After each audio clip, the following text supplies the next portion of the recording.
but that was important, like that was the main thing that I wanted to document. Now 2 more things I want to document at around 15:25, the timestamp. At a moment I can just write it down, right? So it's easier. 15:25.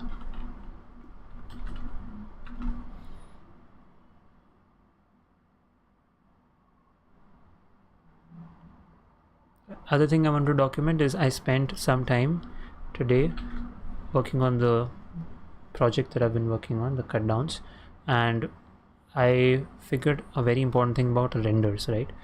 The render queue in After Effects, and I will also need Resolve for it.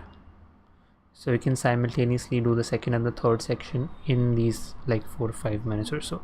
I'm gonna try and keep it super crisp, because we also have to make the thumbnail. Thumbnail is actually pretty straightforward for this one.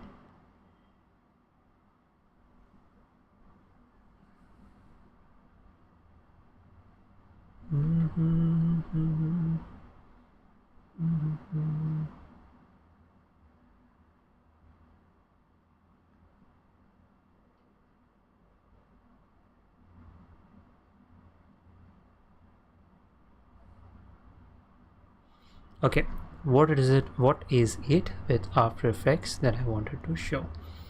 Right, there are 2 things which I want to do in my Resolve comp. Okay, over here I want to, because I've taken the video itself, like if you look at the part 1 here, I have taken the video itself and I was rotoscoping it yesterday. If you want to see how this is done, you go into yesterday's live stream and see how I've rotoscoped this video out, and then I've put text behind him. So this kind of thing I've done here. So here you simply come in here, you render it out as an MP4. Okay, render it out as an MP4. How do you do that?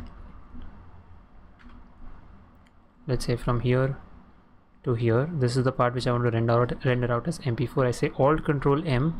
I'm believing that is also the regular shortcut. You come over here, okay, into your render properties. You come in here, you say match source dot high bitrate. You select this. H.264 RGB, millions of colors, format options. You can go here and you can increase the bitrate if you want a more high quality. So usually make it 30 or something. Okay, 30. Come back and then say okay, and then you render it out. That is for this part. However, when you want to render this part out, okay, let me go to the part which I have rendered. This part where there is only text, okay. And one more thing I want to show is how can you have this kind of a gradient behind right inside of After Effects, because I will show you how the difference of that looks. However, first the render part, okay. I want to render just this text out, or maybe some graphics or overlays, and I want to put this on top of this here, like this part right here, okay. This only the text. I don't want to have any video here. The video will stay inside Resolve. I just want to put in the text. So how do you do that? Well, you're gonna come in here, Alt Control M, and you're gonna go into H.264 again, but over here you want to select format QuickTime. Why do you want to check QuickTime? Because QuickTime is the only format which will allow for RGB plus alpha. We need transparency. H.264 MP4 has no transparency in it, which is why it is like a lightweight. You can compare it with JPEG in images, and QuickTime is like RGB plus alpha is your PNG. So RGB plus alpha, and format options is also important. You want to check Apple ProRes 444 or one of Apple ProRes only, because the other ones I tried, it messes with the colors and everything. Okay, and the other important thing you want to do, Apple ProRes 444. The other important thing is you want to come in here into the color tab, and this on for 32 BPC, right? Convert to linear light. You want to select this and say off. This is very important. Otherwise, your render will have a different color, like a kind of an overlay behind, which you do not want. So you want to select, you say off. Now the thing is, this will work just fine. However, the one thing that I want to document, which is kind of important, is how do I set this as a template, right? If you see all around, there is absolutely no save as a preset button here. Okay, if I open this custom thing, there is no save as preset button here. You know, you have this your standard Adobe thing where it's like a download button and stuff like that. You can save it as a preset. I couldn't find it, but thanks to, let me just give credit to this person, this video by John, the video guy. Thank you, John. Because of his help, I was able to figure something which is hiding here in plain sight. Okay, if you zoom in here, Once you've done however you want, like your custom preset settings, you wanna click on this button here. Sorry, not this here. On your output module, you wanna click on this button. This is the kind of thing which only Adobe does, right? How would I know that I have to click on this and voila, I have stuff like this here. And then you select make template. Once you have make template, you can save it as a preset or whatever you want. And so I've done it, I've made it a preset, and I can just come in here and select what did I make the preset? Alpha overlay 4444. This will basically do whatever I've just done. And then you render it out and it will come like this. Okay, I will just disable this. So this was the first one that I put.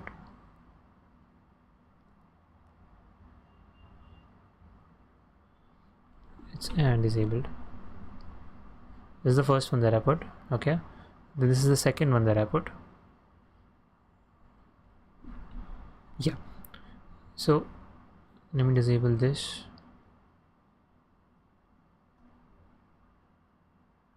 What was the difference here? I don't know.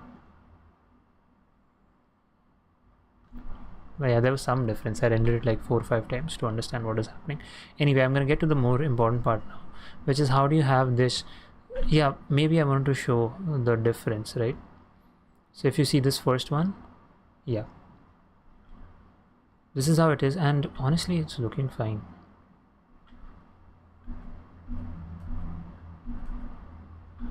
Even if your text was this way, it is looking just fine, because in my text itself, right, inside After Effects, I have added drop shadow to the text, but it is a little too subtle, right? It can be a little like I can't read what is written.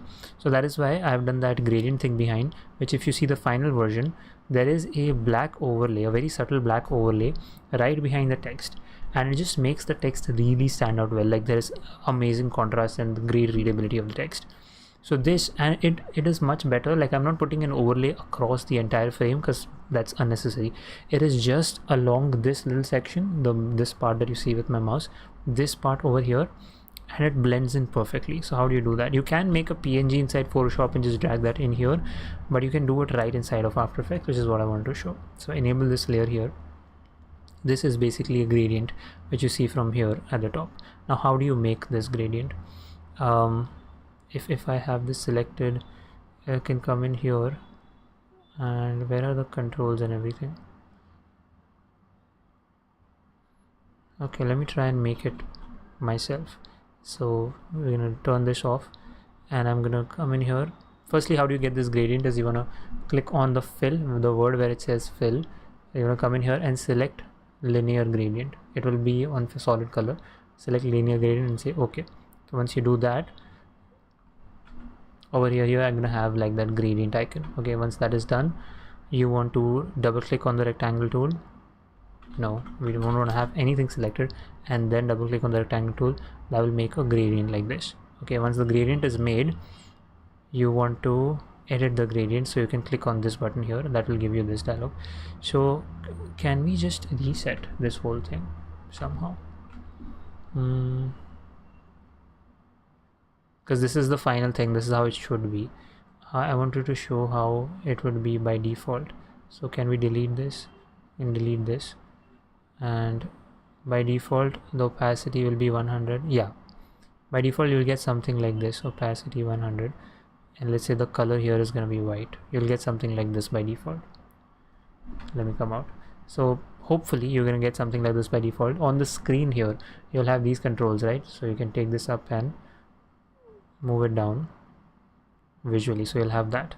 Now I don't want white and black, I want it to be only black, and I want to have another layer of transparency here. So how do you do that? You click here. I'm going to keep both here and try and show it to you. Something like this. Oh, something like this. Perfect. I'm getting good at this. So now this is your color stop, this is your opacity stop. For color stop for the white, right, the above, I just don't want anything on the top, so I can come in here, select this, that's your opacity stop, the top one, and I can just make the 0. So that is gone, that is taken care of. Now over here I can either move this forward, or I can add one more here. Let's say I add one more here, 2 of them, right? One for the opacity stop, one for the stop, and you want to try and make sure the location is the same. So here this is black, this is black. Over here, this one I want the opacity to be 0. Okay, and over here this one which is at 40, again for this you don't need opacity to be fully 100, you can take it a little bit down or whatever. And then now you have like these controls. You can come in, once you hit OK, you can come in here and play with these. It's a little too thin in my opinion, so you want to increase the size of that. How do you do that? You want to play with this, like maybe you don't want to mess with the opacity here. Let me select this and keep the opacity at 100. Yeah, you play with this to like increase the size of that, and then you come here. If I want to increase opacity, I'll take the opacity of the whole thing down, but this way you can have like your very custom gradients inside of After Effects. And I hit OK. Okay, and then you come here. Obviously you want it to be underneath. You can fine tune it to however you want it to look, and I'm going to take this a little niche and take this down, and I'm going to take the opacity of the whole layer down, so something like this, and this is what it looks. So okay, by default this is what we had without it, which if you put it on video you will see it's not very readable, but with it it's like tremendously more readable, and you can even reduce opacity a little bit more. So it's very subtle, but it's those subtle things like these which make the world's difference when it comes to readability, and I need my text and everything to be readable. Is just very important. Okay, so that was that. Now the third and the final thing inside DaVinci Resolve itself, right? When I'm, let me just do Alt F and I come in here and I double click. I've brought in this, double click to go into source monitor. I've brought in this here. In yesterday's live stream we discussed how source patching works. You should watch that live stream, very important, and I'm building off of the concepts of that live stream here. So when you come in here, let's say I want to disable this as well, and on add a track here, and on V8 I want to add whatever is in my source monitor. That's source patching basically. So I come in here and say right click and say V1. I want to add this in V1. I don't want anything in the audio, just the video from here. So I come in here and I say F10. Okay, or you can press this button here, which is overwrite clip, and right now it worked just fine. But what I was running into an issue was, let's say I have in points and out points on my timeline. Okay, and then I get my playhead here and then I say F10. This is what was happening. So every time you have in and out points, which by the way, right, this is also one good thing that you can see right now. I did make the in and out points on my timeline, but DaVinci is doing this thing that I can't really see the in and out points. So to me it feels like the in and out point is actually removed, but it is still there because I haven't pressed Alt X8. So let's say I'm here, right, and I'm wondering if I'm pressing F9 or F10, whatever. If I'm pressing F10, it is working just fine. But it takes one trial or something for this to go away completely. So if I have in and out points on my timeline here, I come in here and I press F10 expecting that it will come here. It doesn't come there. Once it is gone, like you delete this, now if I come in here and say F10, it will go there because the in and out has been removed. So that's your tip. If you are pressing overwrite clip and you're like, why is it not pasting it where it should, it's because the timeline has in and out points. You need to clear those. Okay, so that is pretty much it. We've hit the 30th minute of our stream, and I have documented everything that I wanted to. Pretty good. 29, 24.